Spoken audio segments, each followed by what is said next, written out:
Salam, hər vaxtınız xeyir olsun əziz izləyicilər. Mən Ramin Kərimov bu günləri sizinlə ABC Akademiyanın biologiya sınaq toplusunun 3-cü sınavının testlərini izah verəcəyik. Başlayırıq birinci sualdan. Birinci sualda bizə deyilir ki, kütləsi 5268 olan zülalın tərkibində cəmi 51 peptid rabitə var. Biz bilirdik ki, peptid rabitənin sayı M çıxılsın 1 ilə hesablanır. N çıxılsın 1 bərabərdir 51-dirsə, N'imizin sayı 52-dir. Yəni 52 dənə bizdə nə var? Amin turşu var. 52 dənə amin turşu var. Bizə deyilir ki, bu zülalın radikallarının kütləsinin cəmini tapın. Biz bilirdik ki, radikalların kütlələrinin hamısı bir-birinə bərabər olmur. Düzdürmü? Bir-birinə bərabər olmur. Ona görə biz zülalın radikallarının kütləsini tapmaq üçün funksional qrupların kütlələrini hesablayıb ümumi kütlədən çıxmaqla radikalın kütlələrinin cəmini tapa bilərik. 52 amin turşudan biri əvvəldə. Bax, biri əvvəldə. 50 dənəsi ortada olur. 50 dənəsi ortada. Və biri sonda olur. Əvvəldə olan amin turşunun funksional qrup hissəsi və yaxud da zülali hissəsinin kütləsi 57-dir. Ortada olan 50 dənə amin turşunun hər birinin funksional qrup hissəsi 56-dır. 50-ni 56-ya vuranda bu edir 2800. Sonda olan amin turşunun funksional qrupunun kütləsi isə 73-dür. Bunları cəmlədiyimiz zaman 2800 üstə gəlsin 57, üstə gəlsin 73, bu edir 2930. Bu nə oldu? Zülali hissə. Ümumi kütlədən, yəni 5268-dən mən çıxsam zülali hissəni 2930-u. Burada da cavabımız qalacaq 2338.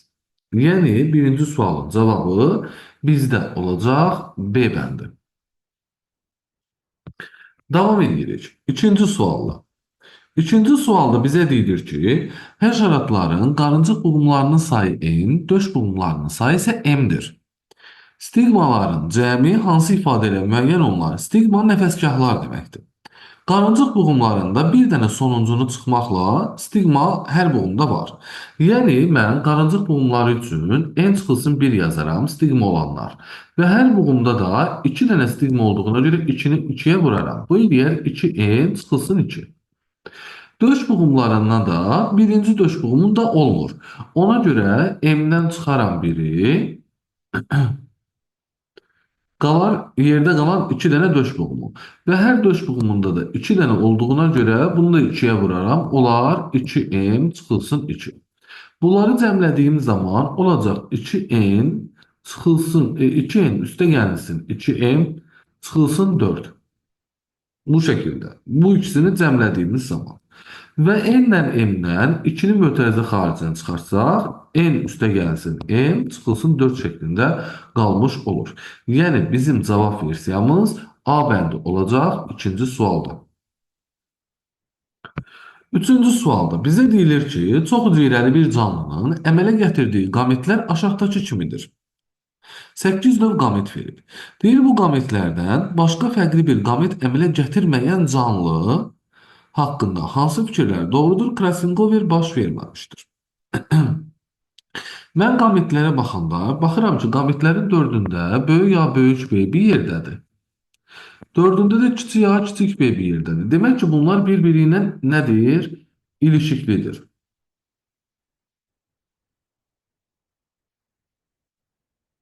Bu şəkildə ilişiklidir.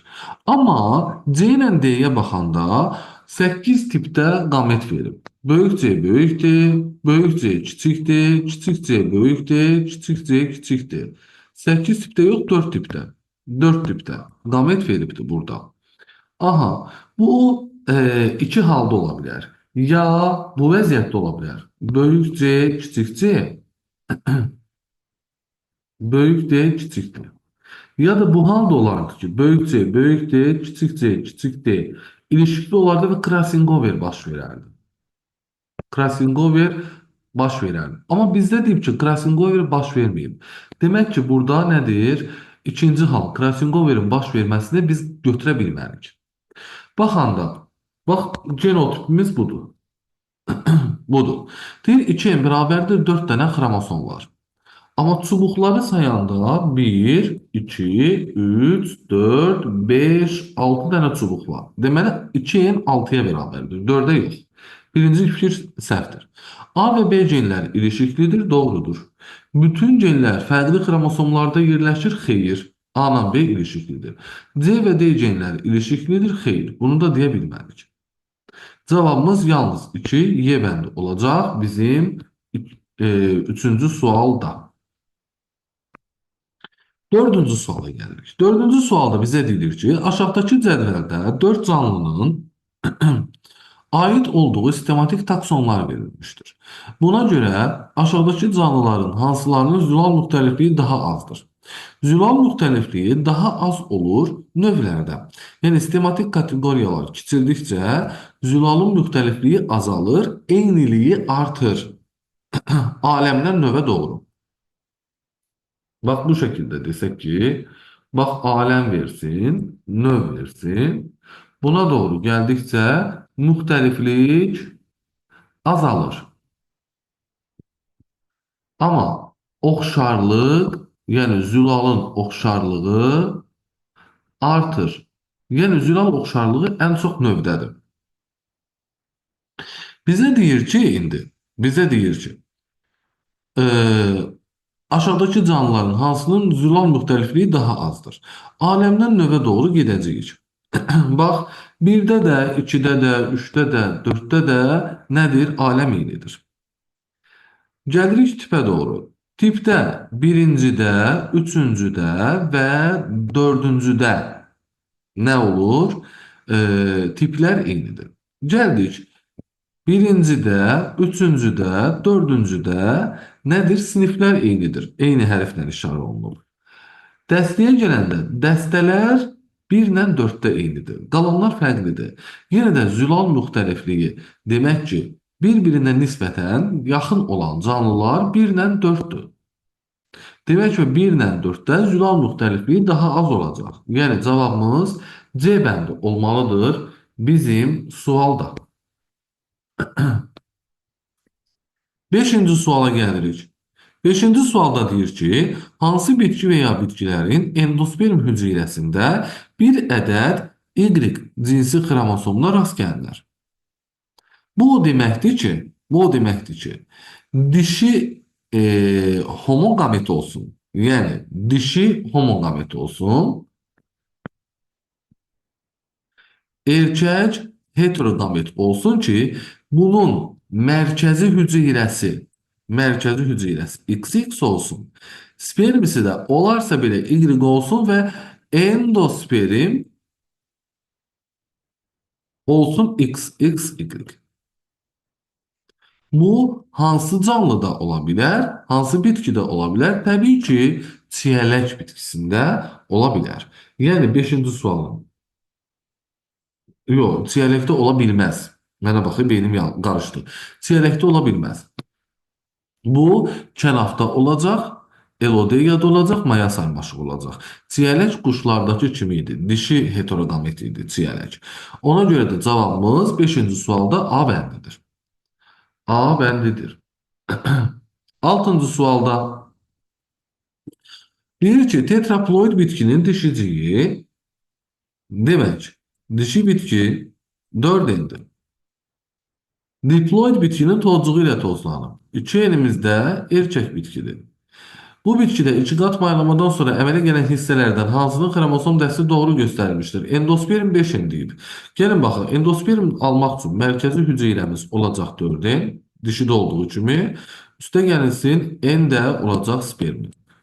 Endosperm olacaq 5N. Doğrudur. Birinci fikir doğru. Meyvənin qabığı 3N'dir. Meyvənin qabığı ana bitkinin xüsusiyyətini daşıyır. 3N olmalıydı burada. 4N olmalıydı.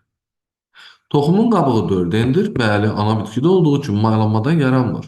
Rüşeimi 3N verir. Rüşeim yumurta hüceyrə. dişiden 2 ilə bərabərdir. 4 elin qameti yarısı və spermidə nədir? N'dir. Bu da eləyəcək nə qədər? 3n. Bu da doğru bir fikirdir. Meyvənin lətli hissəsi 4n'dir. Bəli, yalnız ana bitkinin xüsusiyyətini daşıyır.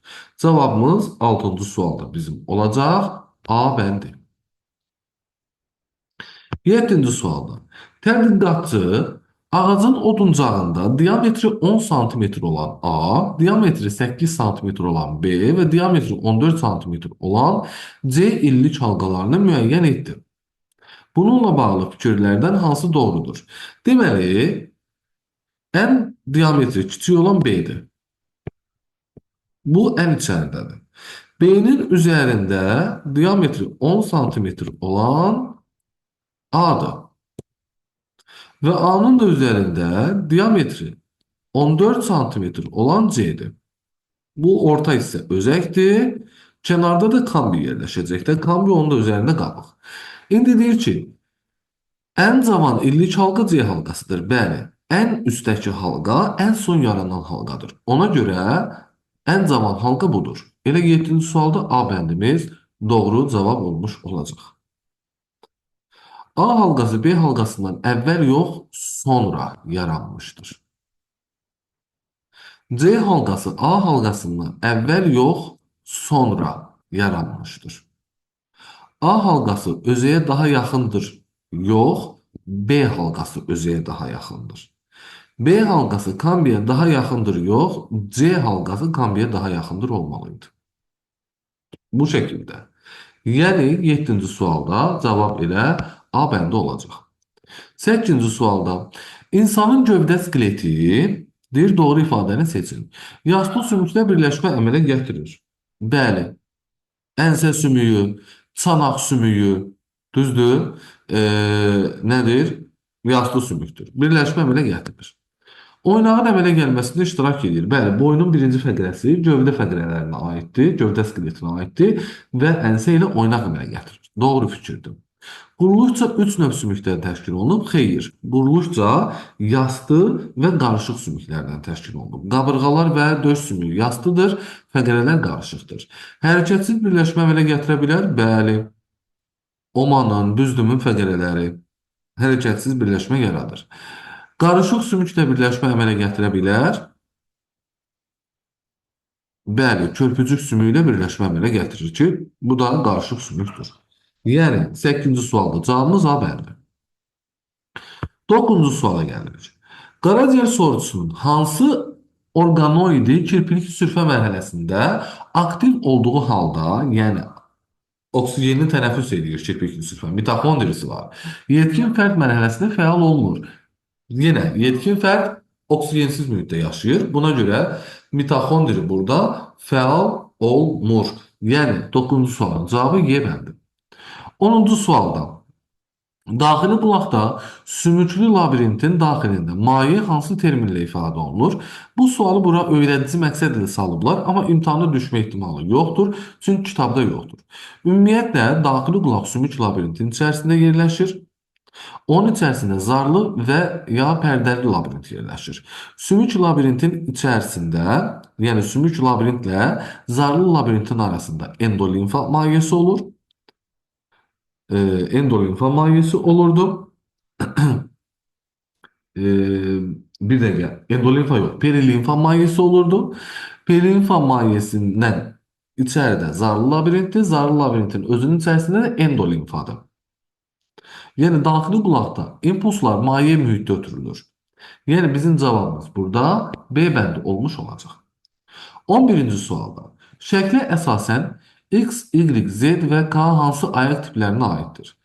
Birinci çərçiyə aiddir ki, bu tullandırıcıdır. İkinci milçəyə aiddir ki, bu yüyürücüdür. Üçüncü su böcəklərinə aiddir ki, bu üzücüdür. Dördüncü də dana dişinə aiddir ki, bu qazıcıdır. Yəni 11-ci sualın cavabı A bəndi. 12-ci sualda şəkildə müxtəlif canlıların ürəyinin quruluşu verilmişdir. Buna əsasən hansılarını söyləmək olmaz. A. Kərtənkələdir. B. Quşdur. C də məməlidir. Aha, indi baxaq. Deyir A canlısının aid olduğu sinifin nümayəndəsində ilk dəfə borlu sümük əmələ gəlib. Xeyr, borlu sümüklər ilk dəfə suda quruda yaşayanlarda yaranıb. Bu fikir səhv bir fikirdir. A, elə bizdən onsuz da səhv istəyir də. Demək, birincini götürəcəyik. Səhv istəyir də. Birincini götürəcəyik. 2-də deyib ki, B canlısı xordalların ən cavan sinifinə aiddir. Quşlar ən cavan sinifə aiddir. Doğru bir fikirdir. Ona görə götürmədik. 3-cüdə deyib ki, C canlısı sürünənlər sinifinə aid ola bilər. Xeyr, məməlilər sinifinə aiddir. Doğru deyil. 4-cü deyib ki, A canlısı diri bada doğan canlı ola bilər. Bəli, sürünənlərdən diri bala doğan var da. Yəni bu fikir nədir? Doğru fikirdir, ona görə götürmədik. 5-cidə deyib ki, B canlısında pulcuq ola bilər. Quşlarda pəncərəsində, arxa ətraflarının barmaqları üzərində ola bilirdi. Pulcuq. 6-da da C canlısı klakaya malik ola bilər. İçməməli olarsa, bəli, olar. Doğru bir fikirdir. Səhvləri istədiyinə görə 1 və 3-ü götürdük. Yəni cavabımız C bəndir. Gəldik 13-cü sualda. Bir çətin məsələ tipi də burada. Deyir ki, kərtənkələnin yumurtalığının yetişmə zonasının cəmi 12 hüceyrədə qütblərə bir xromatli xromosomlar çəkilib. Baxırıq. Bir dənə başlanğıc hüceyrə daxil olanda qütblərə, yumurtalıqda qütblərə 2 hüceyrədə bir xromatli xromosomlar çəkilib. Bir xromatli xromosomlar ikinci anafazada olur. Bu ikinci anafazada olan hüceyrələr də birinci telefazadan əmələ gəlmiş 2 hüceyrədir. Ki, həmin 2 hüceyrə ikinci anafazada iştirak eləmiş olur. Bəs neçə başlanğıc hüceyrə daxil olanda 12 hüceyrə yerləşir burada. X-ımız bərabər oldu 6 dənə başlanğıc hüceyrə. 6 dənə başlanğıc hüceyrə.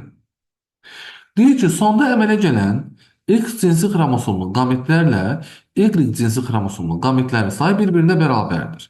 6 başlanğıc hüceyrədən 6 dənə qamet və 18 dənə yönəltici cisimcik alınır. 6 qametdə X-dan Y cinsiyyət xromosomu bir-birinə qametlər bərabərsə 3 dənəsi X oldu, 3 dənəsi Y oldu. Bu aydın məsələ. Bunu qoyduq kənara. Deyir ki, alınan yumurta hüceyrənin neçəsindən dişi fərd əmələ gələr? 3 dənə Y-dən dişi fərd yaranacaq. Dişi fərd yarana bilər. Niyə görə? Çünki kərtənkələlərdə dişi heterogametdir. Yumurta hüceyrə Y olmalıdır ki, dişi fərd yaransın. Yumurta hüceyrə Y olarsa erkək fərd yaranacaq. 3 dənə dişi fərdimiz yarandı. Bunu bildik. Bu zaman neçə hüceyrədədir? Qütblərə yalnız Y cinsi xromosomlar çəkilər. Baxaq. Baxaq. Bax. Heterogamet hüceyrədir. Düzdürmü? Gəldi, meyoza daxil oldu. XY. Birinci anafazada qütblərə hüceyrənin bir qütbünə X çəkildi, digərinə Y çəkildi. Buradan da birinci telefazada 2 dənə hüceyrə yarandı. Biri X olan, biri Y olan. Elədir. İkinci anafazada bu hüceyrələr də ikinci anafazaya daxil olacaq. Və bu hüceyrələrin özlərində cinsiyyət xromosomları birində X, birində isə yalnız Y cinsiyyət xromosomları qütblərə çəkiləcək. İkinci anafazada. Yəni bir başlanğıc hüceyrə daxil olanda bir dənə Y cinsiyyət xromosomlu, yalnız Y cinsiyyət xromosomu olan hüceyrədə qütblərə xromosomlar çəkilib. İndi burada 6 dənə başlanğıc hüceyrə varsa, demək ki, 6 hüceyrədə qütblərə yalnız nə çəkiləcək? Y çəkilmiş olacaq. İndi bizdən nə istəyir? Neçə dənə dişi fərd əmələ gələr? 3 dənə. Bunu tapdıq. Neçə hüceyrədə qütblərə yalnız Y cinsiyyət xromosomu çəkilər? 6 dənə hüceyrədə. Yəni bizim cavab versiyamız burada C bəndi olacaq. Bu tip məsələni siz sertifikasiyada gözləməyin. Amma miqdə gözləyin. 14-cü sualda. Deyir ki, verilmiş şəklə əsasən doğru bəndi seçin. Baxırıq burada X ötürücü zonadır. Y sorucu zonadır. Z böyümə zonasıdır. K bölünmə zonasıdır. F isə kök üsküyüdür. Aha, indi gəlin baxaq. Deyir K hissəsində əmələ gələn hüceyrələr eninə bölünərək Z hissəsinin hüceyrələrini əmələ gətirir. K bölünmə zonasıdır. Deyir bölünmə zonasında əmələ gələn hüceyrələr eninə bölünərək Z hissəsinin hüceyrələrini əmələ gətirir. Z böyüməni təmin edirsə, burada hüceyrələr eninə bölünməməlidir. Uzununa bölünməlidir. Ona görə burada eninə yox, uzununa olmalıydı. Birinci fikir oldu səhv. İkincisi deyir ki, K zonasında tam formalaşmış ötürücü borular olur. Xeyr, K zonasında yox, Z zonasında olurdu bu. Bir de tam formalaşmış ötürücü borular. Tam formalaşmış ötürücü borular olurdu sorucu zonada. Sorucu zonada. Yani Y''de. Y''de. Sonra deyir ki, Y zonasında olan əmilli tellər örtük toxumasına aiddir. Bəli, doğru bir fikirdir. Dördüncüdə deyir ki, X zonası hesabına, yəni ötürücü zona hesabına Y zonası vasitəsilə sorulmuş su və üzvi maddələr gövdəyə ötürülür. Üzvi yox, qeyri-üzvi maddələr gövdəyə ötürülür. Bu da doğru bir fikir değil. 5'te de deyir ki bizə ek hüceyrələri, yəni kök üskünlü hüceyrələr qalın qılaflı olub kökün ucunu zədələnməkdən qoruyur. Qalın yox, nazik qılaflı. Bu da səhv bir fikirdir. Doğru cavabımız elə bir dənə yalnız 3 qaldı. Niyə bəndi? 15-ci sualda. Hansı geoloji era və ya eralarda onurğalı heyvanlar mövcud olmayıb? Təbii ki, arxeida və proterozoida. Yəni 3 və 5. Cavabımız D bəndə olacaq.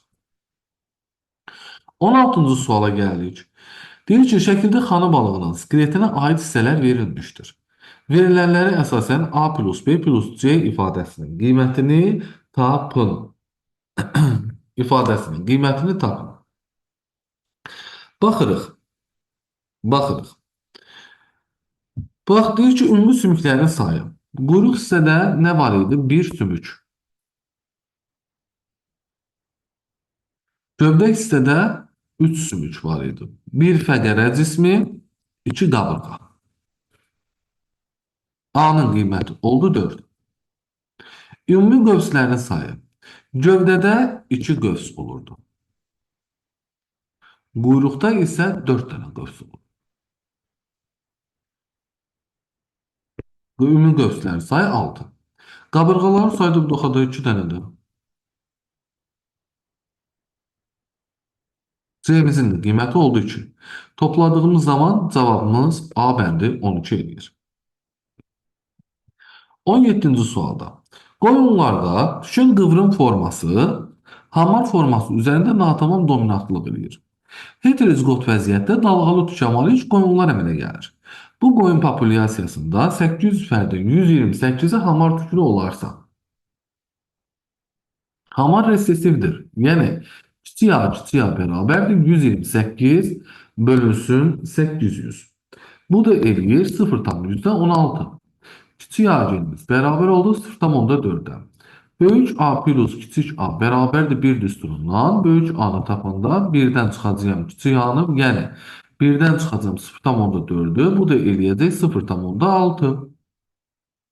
Bizə nə istəyir? Dalğalı tükə malik qoyunların sayının cəmini tapın. Yəni 2 dənə böyük A, kiçik A bərabərdir. 2 vurulsun 0,6 vurulsun 0,4 bərabərdir bu 0,48. 800 dənə qoyunun 0 tam %48'e vurmalıyıq da ehtimal olarak sayını tapmaq üçün. Cevabımız da eləyəcək 384 qoyun. Yəni C bəndi olacaq bizim 17-ci sualda cavabımız. 18-ci sualda bizə deyir ki, aşağıdakı şəkildə nefronun quruluşu və strukturlar rəqəmlərlə verilmişdir. Hansı rəqəmlə verilən hissələrdə geriyə sorulma prosesi ola bilər? Geriyə sorulma qıvrım borularda gedə bilər, Henle ilcəyində gedə bilər, hətta sidik toplayıcı boruda belə gedə bilər. Yəni 2-də, 3-də və 5-də. Cevabımız Y bəndi. Gəldik 19-cu sualda. Deyir ki, aşağıdakı xromosomları təsvir olunan iki canlının çarpazlaşması zamanı aşağıdakı fenotiplər verilmişdir. Buna görə fenotipi verilən fərdlərdən hansılarını əmələ gətirən qametlərdən ən az birinin əmələ gəlməsi zamanı Krasingoverin baş verdiyini mütləq şəkildə söyləmək olar.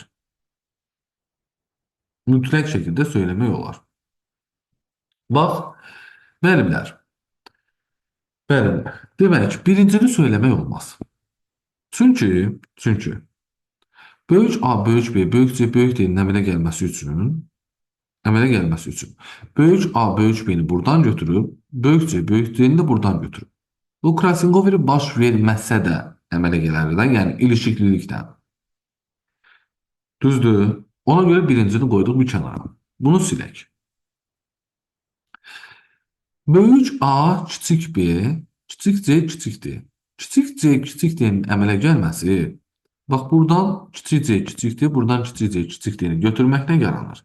Amma böyük A, kiçik B-nin əmələ gəlməsi üçün, bax buradan görürsünüzmü? Çarpaz qamet alınmalıdır. Buradan da kiçik A, kiçik B-ni götürməlidir. Çarpaz qamet böyük A, kiçik B üzə çıxması üçün alınıbsa, bu nədir? Krasingover demək burada baş verib. İkincini götürəcəyik. Sonra üçüncüdə də böyük A, kiçik B-nin alınması üçün buradan çarpaz götürülməlidir. Buradan kiçik A, kiçik B götürülməlidir ki, üzə fenotipcə bu çıxsın. Böyük C, kiçik D də yenə baba buradan görürsünüzmü? Böyük C, kiçik D və kiçik C, kiçik D ilə birləşməlidir. Görürsünüz, burada da çarpaz şəkildə oldu. Demək ki, üçüncüdə də Krasingover zamanı baş verir. Dördüncüyə baxaq. Kiçik A, kiçik B-ni almaq üçün buradan da kiçik A, kiçik B düz şəkildə götürdük. Buradan da kiçik A, kiçik B düz şəkildə götürdük.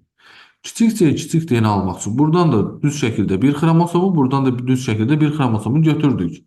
Gördüyünüz kimi heç bir dəyişiklik olmadı. Sadəcə ilişikliliklə alındı bu. Krasingoverlə də alına bilər, ilişikliliklə də alına bilər. Amma yəni yalnız Krasingover deyib də ən az birinin əmələ gəlməsi Krasingoverin baş verməsi nəticəsindədir. Mütləq olsun. Burada da 1 ilə 4 ilişikliliklə də ola bilər. Amma 2 ilə 3 yalnız Krasingoverlə olur. Cavabımız C bənd olacaq 19-cu sualda. Gəldik 20-ci suala. Deyir ki, aşağıdakı canlıların neçəsinin aid olduğu sinifin nümayəndələri Lamarck'ın təsnifat sisteminin 5-ci pilləsində yer alıb. Balıqlar və ilanlar və kərtənkələlər. Kərtənkələ görə timsahdır. Yəni 3 dənəsi. C bəndi olacaq. 20-ci suala gəldik. Bakteriya məsələsidir. Bakteriya məsələsidir. Bölünməyə sərf olunan zaman 2 saat verib. Bölünməyə məruz qalan maksimum bakteriya sayın 252 veribdir. Başlanğıc bakteriyanın 3-cü bölünməyə məruz qalan fərd sayını istəyir. Siz bir dənə fərdin üzərindən gedin də bunu. Nə edirsiniz ki? 2 saat 120 dəqiqədir. 20 dəqiqədən bir bölünməni hesablasaq, yəni bakteriyanın 6 dəfə bölünmə olur. Birindən x-i, x-indən 4-ü, 4-ündən 8-i, 8-indən 16-sı, 16-dan 32-si, 32-dən 64-ü. Elədir. Bölünməyə məruz qalan BMD bərabərdir 64 çıxılsın 1, o da bərabərdir 63 bakteriya. Bir dənə başlanğıc bakteriya daxil olanda 2 saat ərzində 63 bakteriya bölünməyə məruz qalırsa, neçə başlanğıc bakteriyadan 252-si məruz qalacaq? X bərabərdir 4-ə. X-imizin qiymətini tapdıq 4. İndi 3-cü bölünməyə məruz qalan 4 bakteriya 1-ci bölünməyə məruz qalıb 8 alınıb. 8 bakteriya 2-ci bölünməyə məruz qalıb 16 alınıb. 16 bakteriyada 3-cü bölünməyə məruz qalıb 32 alınıb. Bölünməyə məruz qalan 3-cü bölünməyə 16 dənədir. X-imiz 4, Y-imiz 16. Cəmimiz neçə eləyəcək? A bəndi 20. Davam edirik. 22-ci sualla. 22-ci sualla. Onurğalılar yarım tipinə aid olan bir canlının bədən temperaturunun ətraf mühit temperaturundan asılılığı verilmişdir. Ətraf mühit temperaturu görürsünüz dəyişir, bədən temperaturu dəyişmir. Demək ki, istiqanlıq var. Hansı geoloji dövrdə istiqanlıq üzə çıxıb? Məməlilər yarananda. İlk məməllər nə zaman yaranıb? Triasda. Yəni cavabımız Y bəndi. 23-cü sualdır. Periferik sinir sisteminin əmələ gəlməsində rol oynayır. Hissi neyronun aksonu, bəli, mərkəzdən kənarda yerləşir. Hərəkinin cismi mərkəzdədir. Ara neyronun aksonu mərkəzdədir. Hərəkinin dendriti mərkəzdədir. Hissinin cismi mərkəzdən kənardadır. Hərəkinin aksonu bir hissəsi mərkəzdən kənardadır. Hissi neyronun dendriti mərkəzdən kənardadır. Ona görə cavabımız burada A bəndi olmuş olacaq. 24-cü sualda. İnsan skeleti haqqında verilən fikirlərdən hansı doğrudur? İnsanın kəllə skeletində hər üç növ sümük birləşməsi mövcuddur. Bu fikir səhvdir. Yarım hərəkətli birləşmə yoxdur. İnsanın gövdə skeleti iki cür sümük iliyi olan sümüklə birləşmə əmələ gətirə bilər. Xeyr, bu fikir də səhvdir. Yəni, uzun borlu sümüklərlə insanın gövdə skeleti birləşmir. Üçüncüdə, yuxarı ətraf skeleti qarışıq sümüklə birləşmə əmələ gətirir. Yuxarı ətraf skeleti yalnız döş sümüyünə birləşir. Bu da qarışıq sümük deyil, yastı sümükdür. Bu fikir də doğru deyil. Yuxarı ətraf skeletində quruluşca bütün növ sümüklərə rast gəlinir. Bəli, körpücük qarışıqdır, kürək yastıdır, bazu said uzundur, pəncə sümükləri isə qısa sümüklərə aiddir. Dördüncü doğru bir fikirdir. Beşincidə gövdə skeletində bir sümüklə birləşmə əmələ gətirir. Sümüklər yastı və qarışıq sümüklərdir. Bəli.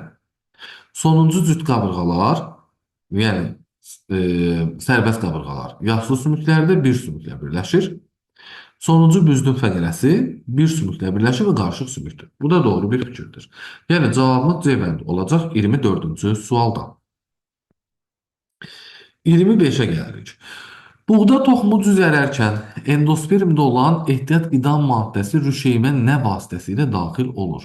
Ləpə yarpaqları burada buğda toxumunda ehtiyat qida maddəsi toplamır. Onu endospermdən alıb ötürür nəyə? Rüşeymə. Yəni cavabımız A bəndi. 26-cı sualda. Yetkin qadında müəyyən müddətdə sarı cisimlərin ümumi fəaliyyəti 70 həftə olubsa, ovulyasiyaların sayını hesablayın. Yəni, 2 həftə sarı cisim olanda bir ovulyasiya olur da, düzdürmü? Bəs 70 həftə olarsa nə qədər olacaq? X. X də bərabərdir 35 həftə. 35 ovulyasiya. Yəni cavabımız A bəndi. 27-ci sual. Şəkildə verilən canlı haqqında doğru ifadələr seçin. Bu kimdir? Latmeriyadır. Qığırdaqlı balıqlara aiddir. Xeyr, sümüklü balıqdır. Nəsli kəsilmiş canlıdır. Xeyr, hal-hazırda da yaşayır. Bir qan dövranına malikdir. Bəli. 4 cüt qəlsəmə yarığına malikdir. Qəlsəmə yarığına malik deyil. Bir cüt qəlsəmə qapağı var. Bu da səhv fikirdir. Yalnız 3 Y bəndi olacaq. 28-ci sualda hansı bitkinin aid olduğu müxtəliflik və mənşə mərkəzi şimal və cənub yarımkürəsində yerləşir? Bunlar demişdik C-A olanlardır. Cənubi Asiya tropik mərkəzi, Cənubi Amerika mərkəzi. Bu da düyü Cənubi Asiyadır, ananas Cənubi Amerikadır.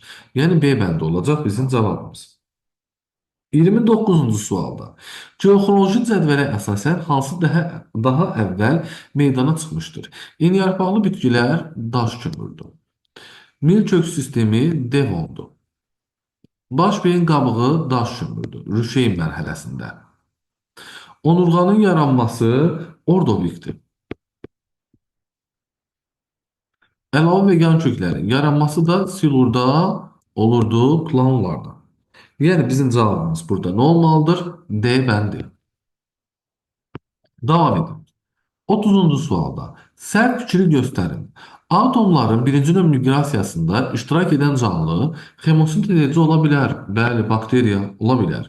Fotosintez edici də ola bilər. Bəli, bir hüceyrəli bitki, bir hüceyrəli heyvan, bir hüceyrəli, yəni fotosintetik bakteriya.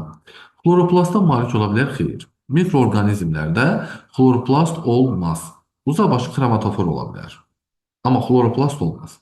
Ona görə C bəndimiz elə səhvdir.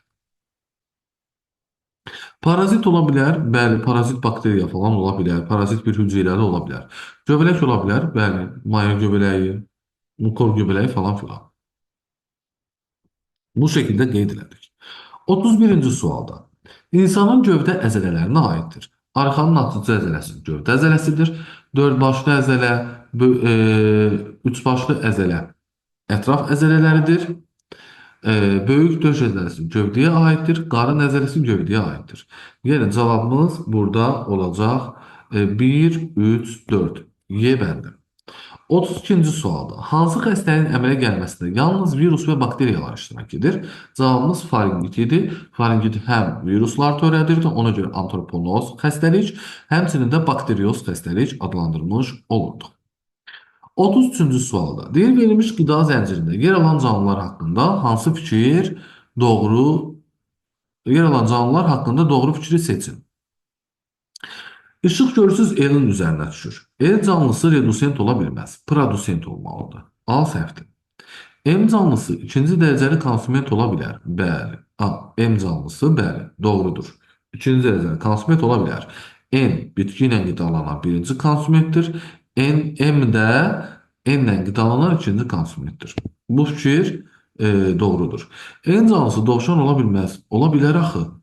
Dovşan otla qidalanar. Ola bilər.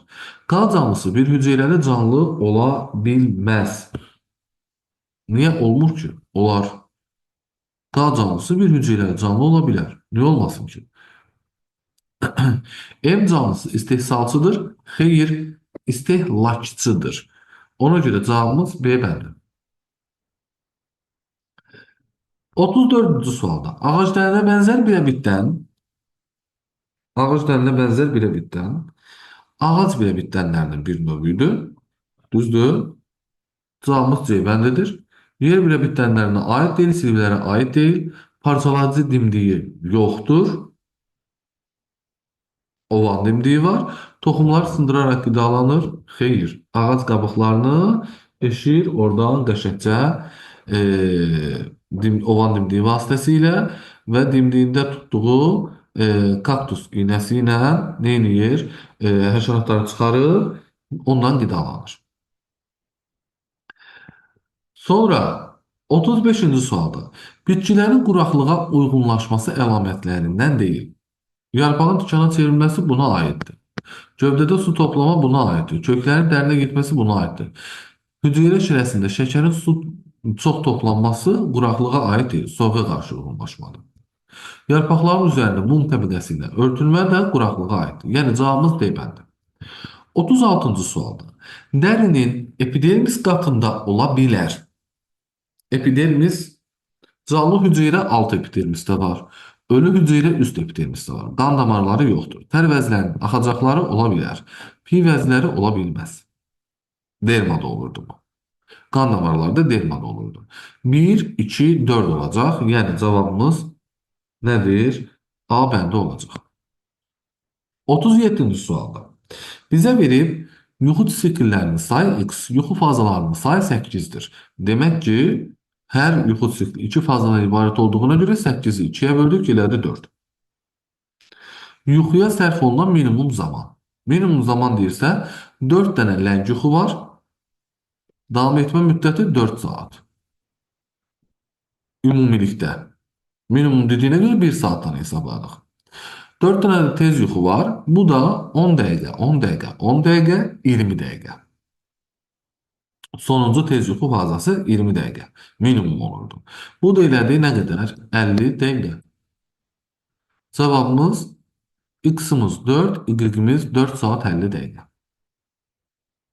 38-ci sualda. Seyçinova görə baş beyin reflekslərinin hansı mərhələsi aşağıda göstərilən refleks qövsünün üçüncü mərhələsinə uyğundur?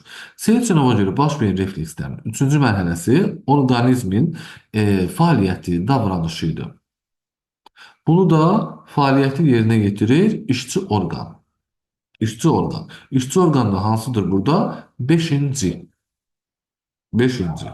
Yəni, bir dəqiqə. Seyçinova görə baş beyin reflekslərinin baş beyin reflekslərinin hansı mərhələsidir? Aşağıda göstərilən refleks qövsünün üçüncü mərhələsinə uyğundur.